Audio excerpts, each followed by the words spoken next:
അതെ, ഇന്ന് നമ്മൾ വന്നിരിക്കുന്ന ഒരു അടിപൊളി ചിക്കൻ സാലഡായിട്ടാണ്. അതിനായി കുറച്ച് ബോൺലെസ് ചിക്കൻ എടുത്ത് അതിലോട്ട് കുരുമുളക് പൊടി, ഉപ്പ്, കുറച്ച് മുളക് പൊടി, കുറച്ച് മഞ്ഞൾപ്പൊടിയും ഇട്ട് നല്ല രീതിക്കൊന്ന് മിക്സ് ചെയ്തിട്ട് മാറ്റി വയ്ക്കാം. ഇവിടെ ഞാൻ ചിക്കൻ പുരട്ടി വെച്ചിരിക്കുന്നത് സാലഡ് ഉണ്ടാക്കാൻ ഉപയോഗിക്കുന്ന കടായി തന്നെയാണ്. അതുകൊണ്ട് ആ കടായി അടപ്പത്ത് വെച്ചിട്ട് കുറച്ച് കോക്കനട്ട് ഓയിലും ആഡ് ചെയ്ത് ആ ചിക്കനൊന്ന് നമുക്കൊന്ന് ഫ്രൈ ചെയ്തെടുക്കാം. ചിക്കൻ തിരിച്ചും മറിച്ചൊക്കെ ഇട്ട് ഫ്രൈ ചെയ്തെടുത്ത് മാറ്റി വെച്ചിട്ടുണ്ട്. ഇനി ആ പാനിലോട്ട് കുറച്ച് സൺഫ്ലവർ ഓയിൽ ആഡ് ചെയ്ത് അതിലോട്ട് നമുക്ക് ആവശ്യത്തിനുള്ള വെജിറ്റബിൾസൊക്കെ ആഡ് ചെയ്യാം. ഞാനിവിടെ ക്യാരറ്റും ക്യാബേജും മാത്രമേ യൂസ് ചെയ്തിട്ടുള്ളൂ.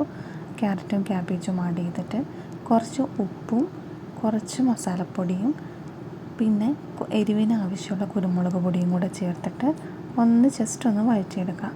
വഴറ്റിയതിന് ശേഷം നമ്മൾ ഫ്രൈ ചെയ്ത് വെച്ചിരുന്ന ചിക്കനും കൂടെ ആഡ് ചെയ്ത് അതിലോട്ട് ഒരു നാരങ്ങയും പിഴിഞ്ഞൊഴിച്ച് കഴിഞ്ഞാൽ നമ്മുടെ സാലഡ് ഇവിടെ റെഡിയാണേ.